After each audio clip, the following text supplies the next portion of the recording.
I'd like to call this meeting to order. I'm Josh Schulman, your committee chair representing the city of St. Petersburg. And we will go around the room starting on my left with the introduction of PSTA board members on this committee. Hi, good morning, everyone. I'm Councilmember Deborah Figgs Sanders, the chair of St. Petersburg City Council.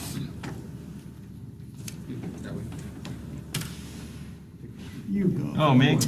Dave Albritton, council member, City of Clearwater. Vince Cox, Pinellas County.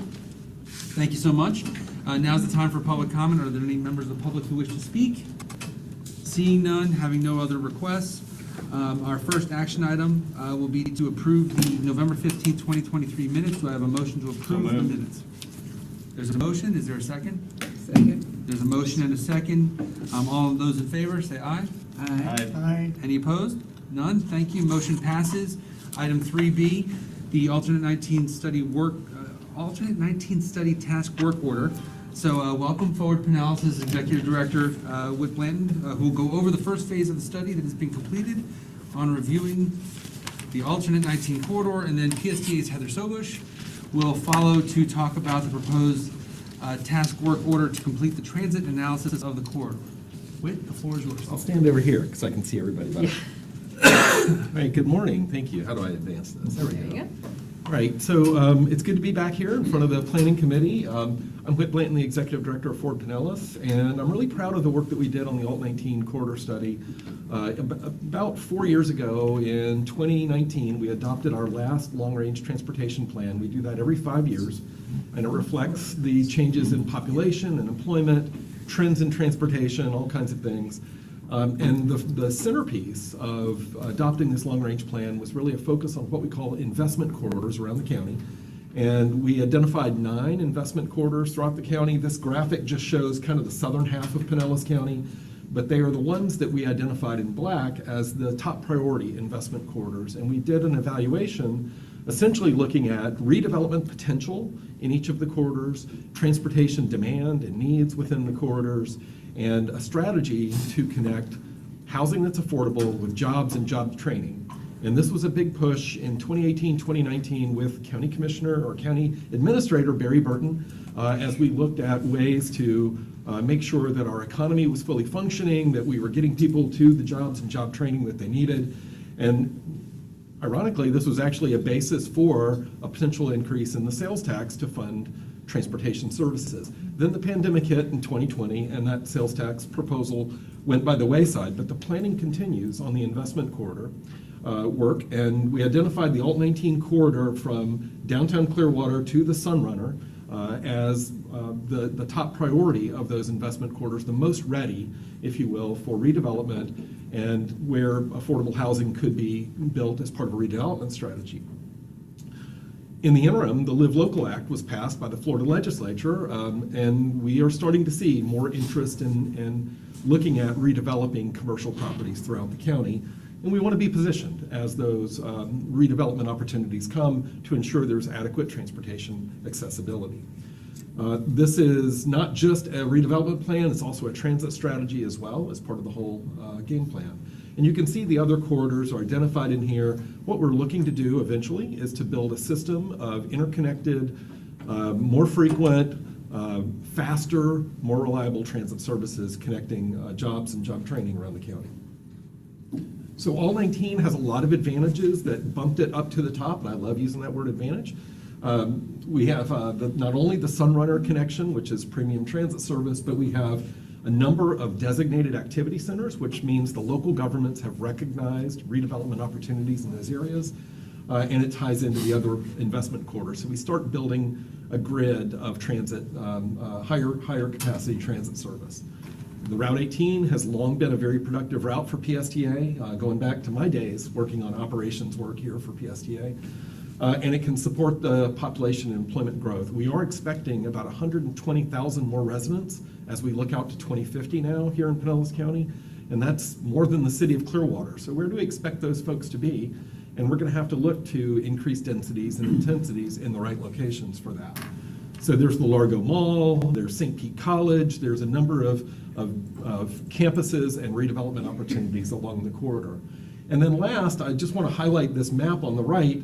We adopted this past year a multimodal accessibility index tool, which is a way that Ford Pinellas evaluates land use changes around the county.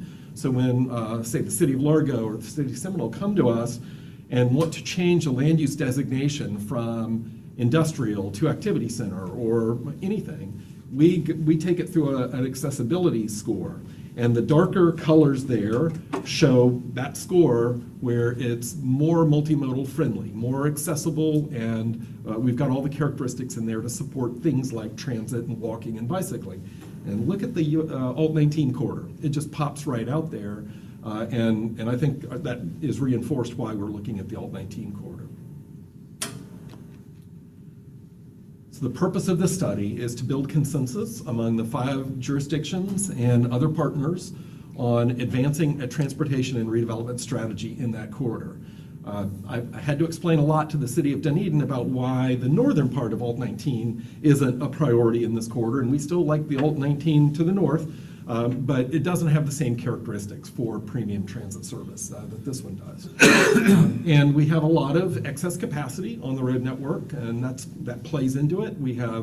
It's on our high injury road network, so we have a lot of traffic crashes and fatalities on this corridor, and that's another reason why we look at different transportation options.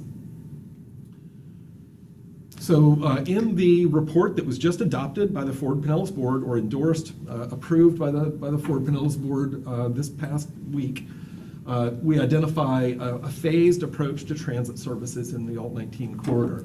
The first phase is a very modest approach of limited stop express bus service to get a faster travel time from point A to point B. And nobody likes the 2.5 hours or 2 hours it takes to go from Clearwater to St. Pete. So this would begin making that a quicker trip. You have limited stops and increased frequency in the peak period. These phases aren't rigid, so I just want to highlight that there's some flexibility in how we look at this. A more costly next step would be for high-frequency bus service throughout the day or for longer periods of the span of service. Phase 3 would be system operational enhancements such as potentially queue jump lanes at key intersections, giving the bus the opportunity to get to the front of the traffic queue, and then have, as with transit signal priority, that allows the bus to move forward quicker and get out of the delay of the traffic. It's possible that if we have state funding support for this, that phase 3 could go with phase 1. So there's, again, not a rigid hierarchy here. And then way down the line, probably a few years down the road after we've proven that this is productive and a good use of dollars, we could consider some form of bus rapid transit service. And bus rapid transit, I always say, is on the spectrum. There is quite a big range of what constitutes bus rapid transit. The Sunrunner is on a pretty far end of the spectrum of elite bus rapid transit, but there's sort of BRT light on the other end of that spectrum, and we'll have to figure out what to show there. But we have coordinated closely with the Florida Department of Transportation, which owns US Alt 19, and they are very supportive of this phased approach, and they're very supportive of us looking at these kinds of strategies in this corridor. You want me to cover this one too, or you want to take this one? You can do this one. All right, I'll do this one. Okay, so what the board endorsed was a recommendation to have a short-term transit vision of limited stop, high-frequency bus service in the corridor. This fits very well with PSTA's vision and strategy outlined in the community bus plan, and it's tied to our long-range transportation plan, all key elements for potential state and federal funding. The local service would continue underneath, so this is an overlay on top of that local service. And again, like I mentioned, with the flexible strategies here, when you get to, say, Ulmerton Road or you get to Park Boulevard, you could have transit signal priority to address the congestion and give us a little bit more of a priority at those key intersections. That's what the next phase of this work will need to figure out, because we kept our work at a fairly high planning level to provide guidance on the redevelopment and overall vision, but now we need to get into the details of the operations. Thank you, Whit. Now it's your turn. Yes, now it's my turn. So that next step is to conduct what's called a Transit Concepts and Alternatives Review Study, or better known as the TCAR, such a catchy name.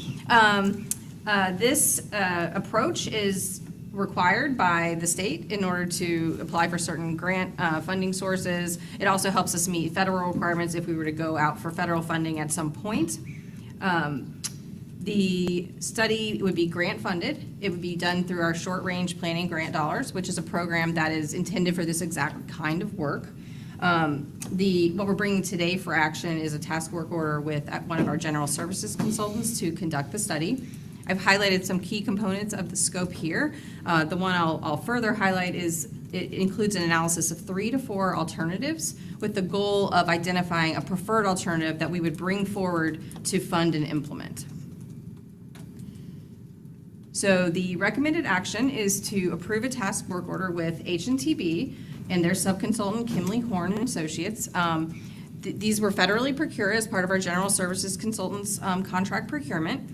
And the reason we are choosing this team is because Kimley Horn was the consultant for the Ford Pinella study, so we wanted to leverage their existing knowledge and the work they've already done to keep our costs down. So the action would be to approve a task work order with H&TB and Kimley Horn in an amount not to exceed $250,000. And the initial task work order would not be $250,000, it's around $200,000, or the initial PO, but there's some optional tasks that we have, and we want to have the action to approve up to $250,000 in case we want to opt to do additional work. And if I can, I'll just add one more thing real quick to this.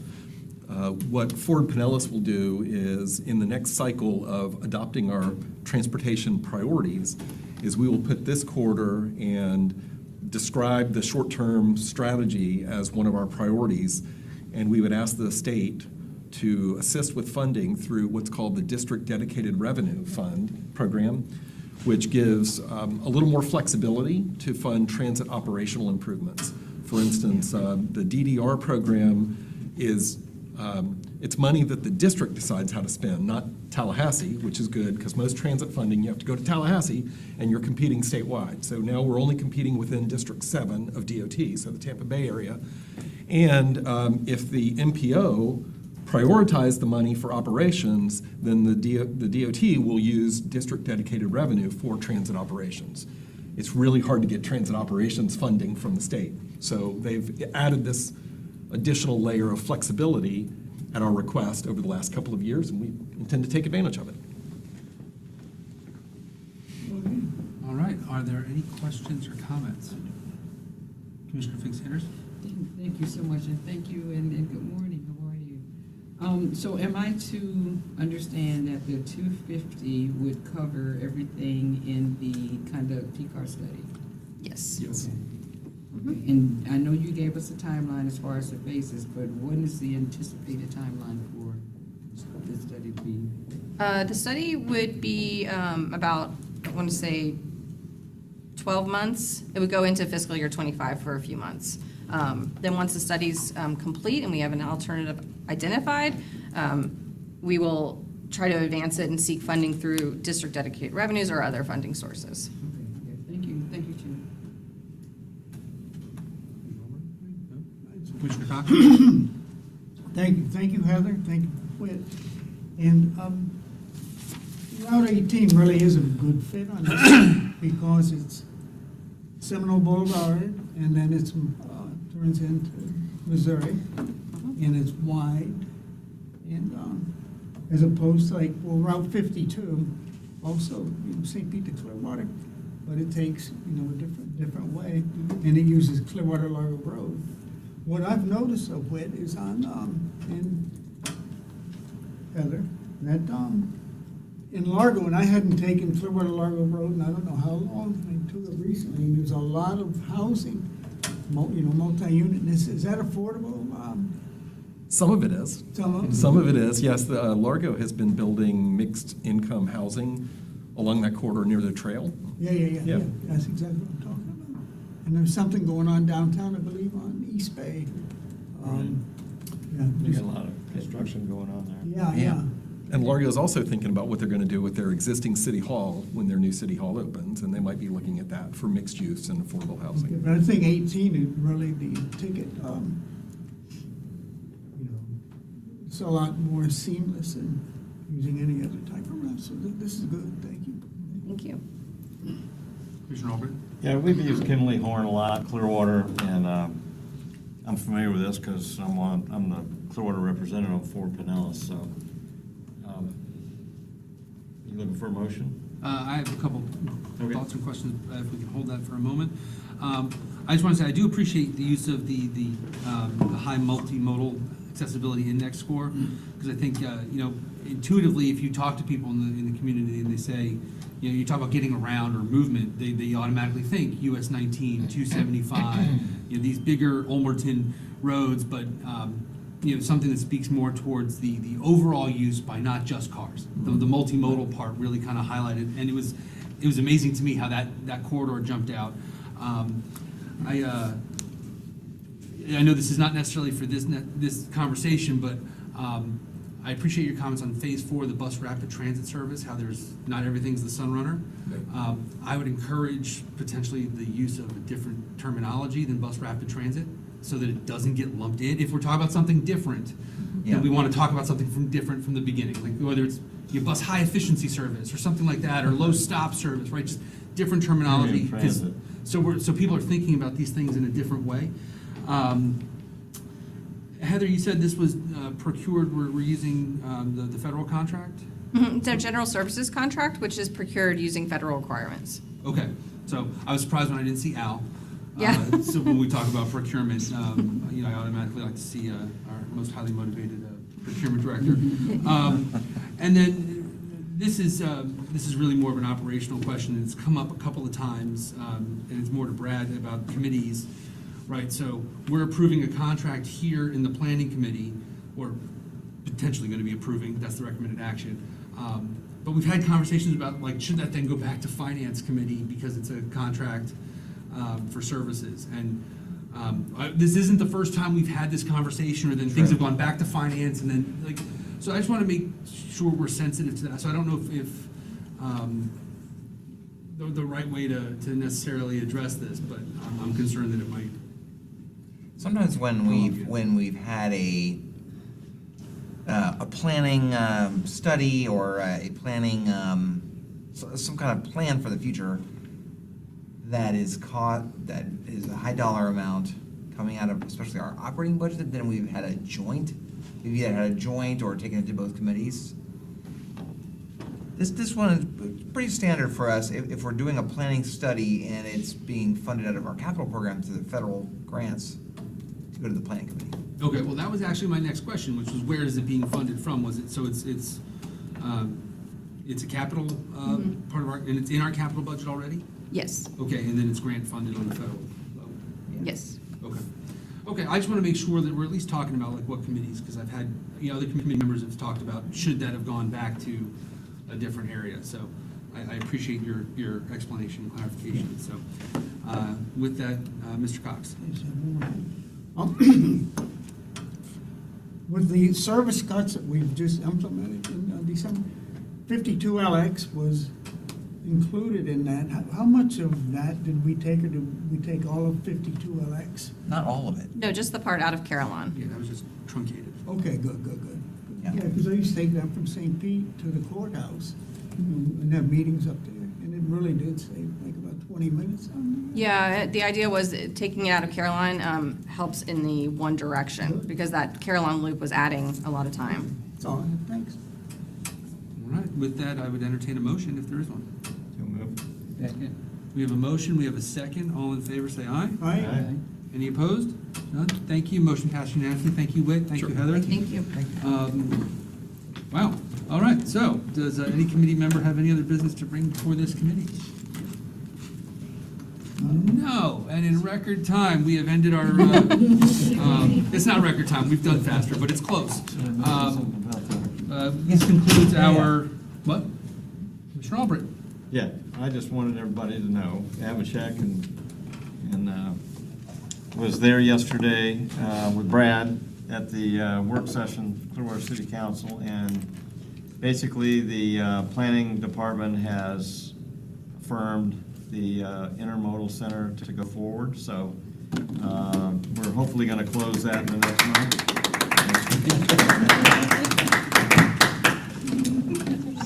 That's all. I would have brought streamers had I known. Before you adjourn, Yes, Commissioner Cox. this may or may not be a planning committee item, but when we went implemented fares on Sunrunner. I did ride it with my wife, and I rode quite a few times. And the interaction that we have Allied Security on there, I found was really good. It was very positive, you know, and some people would come on, but they just didn't know that the fares had been implemented. This was initially when it had happened. And we're still using Allied on the Sunrunner, correct? We are, yeah. Yeah. And we're trying to do a more deep dive analysis, and it does appear as if, at least from my own writing of the Sunrunner, that people are tapping. So yeah, it seems like Allied folks are doing a good job with the I agree. pretty light touch, but still getting the fares to be collected. No, I think it's good. I think it was a good approach to do it that way. And also, a couple of the Sunrunners are down, two of the vehicles are down because of accidents. Yeah, I learned about that yesterday. Hopefully that's a temporary thing. It was, I think it is. And we're substituting one of the, bus 19102 generally, that's, you know, our new branding. Yeah, And it's not good. But how do we load that? Because people coming in, who would ask that question? Would it be Henry or somebody? who's not- Henry, or there's I don't see an operational person here. I'm just curious. It's problematic because of the bikes, you know. Yeah, the bikes and the tap in the back, because Yeah. no tap in the back on Yeah. that. Luckily, we have more Sunrunner buses on order, so that problem will go away. Okay, yeah, it's not major because it's not that, okay, thank you, that's all. So I'll add something that I wasn't necessarily planning on, but my family, with the help of PSTA, we installed a little free library at the sheltered stop at 38th Avenue North and 4th Street. Within 2 weeks, all the books were gone. Wow. Wow. This past weekend, we went and bought more books to put in there. So it shows, and to my amazement, there wasn't trash in the little free library. I was a little concerned that people would start using that as, because there's no trash can there anymore, that they would start just putting their trash in there. So my hope is that, you know, as we continue this test, it becomes a catalyst maybe for a leadership PSTA class to take on installing more libraries throughout our community, giving our riders access to additional materials. And we got to put a sign up because there was a woman there who was like, "What is this?" And I had to explain it to her. But I was very impressed. So all the books we put in were gone except for there were 2 new books that we didn't put in there, which I'm like, it's good. This is working. So just wanted to get that out there so people can start thinking about possibly finding a way to put more of these throughout our system and give more resources to our riders. Any other business? None? All right, thank you. Our next meeting is February 21st at 10:30 a.m. It may be chaired by our vice chair, in that I have jury duty that day. All righty, thank you all. No, Josh, were those children's books or adult books? Mix. Okay, I have a giant stack of children's books that I'm looking to donate somewhere. Yeah, I tried to put a mix. We also had some periodicals, some magazines, Okay, some National Geographics, you know, those Oh. sorts of things. Just that's a good idea. my hope was eventually, you know, people would take it, read it on the bus, get off at their stop. Somebody else would take it from there and take it on the next stop, and just so we interconnect these things. But